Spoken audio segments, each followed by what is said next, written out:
సంబంధించిన సంరక్షణ విషయంలో అలక్ష్యంగా వ్యవహరించే వారిపై రేవంత్ రెడ్డి సర్కార్ తీవ్ర హెచ్చరికలు చేసింది.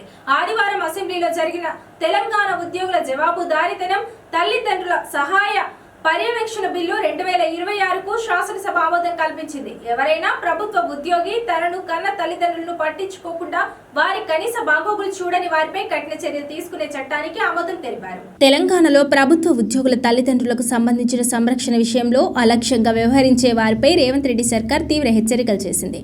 ఆదివారం అసెంబ్లీలో జరిగిన తెలంగాణ ఉద్యోగుల జవాబుదారీతనం, తల్లిదండ్రుల సహాయ పర్యవేక్షణ బిల్లు 2026కు శాసనసభ ఆమోదం కల్పించింది. ఎవరైనా ప్రభుత్వ ఉద్యోగి తనను కన్న తల్లిదండ్రులను పట్టించుకోకుండా వారి కనీస బాగోగులు చూడని వారిపై కఠిన చర్యలు తీసుకునే చట్టానికి ఆమోదం తెలిపారు. తల్లిదండ్రుల కనీస అవసరాలను కూడా తీర్చకుండా వారిని విస్మరిస్తే అలాంటి ప్రభుత్వ ఉద్యోగుల జీతంలో 15% లేదా 10,000 అందులో ఏది తక్కువైతే అది కట్ చేసి నేరుగా వారి తల్లిదండ్రుల అకౌంట్లలో జమ చేయనున్నారు. ఈ చట్టం కేవలం ప్రభుత్వ ఉద్యోగులకే కాకుండా ప్రభుత్వ రంగ సంస్థలు, గ్రాంట్ ఇన్ ఎయిడ్ అందుకునే సంస్థలు, ప్రైవేట్ రంగ ఉద్యోగులకు కూడా వర్తిస్తుందని సమాచారం. అంతేకాకుండా ప్రజాప్రతినిధులు, ఎమ్మెల్యేలు, ఎమ్మెల్సీలు, సర్పంచులు మొదలైన వారు ఈ చట్టం పరిధిలోకి వస్తారని తేల్చి చెప్పారు.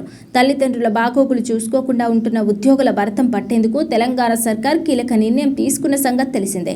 ఈ క్రమంలోనే ఎవరైనా తల్లిదండ్రులు తమ కుమారులు ఆలనా పాలన చూసుకోకపోతే జిల్లా స్థాయిలో ప్రభుత్వం నియమించిన ప్రత్యేక అధికారి అయిన జిల్లా కలెక్టర్కు ఫిర్యాదు చేసే అవకాశం కల్పించారు.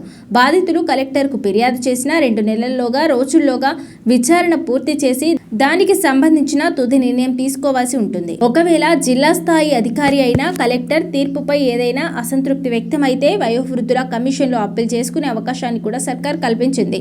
ప్రస్తుత జీవనశైలి కారణంగా ఉమ్మడి కుటుంబ వ్యవస్థ విడిపోయి జీవిత చరమాంకంలో ఒంటరి అవుతున్న తల్లిదండ్రులకు సంబంధించి రేవంత్ రెడ్డి సర్కార్ ఈ నిర్ణయం తీసుకుంది. భారతీయ కుటుంబ వ్యవస్థలో తల్లిదండ్రులు విడదీయలేని భాగమని, వారిని గౌరవంగా చూసుకోవడం ప్రతి పౌరుడి కనీస బాధ్యత అని రాష్ట్ర ప్రభుత్వం తెలిపింది.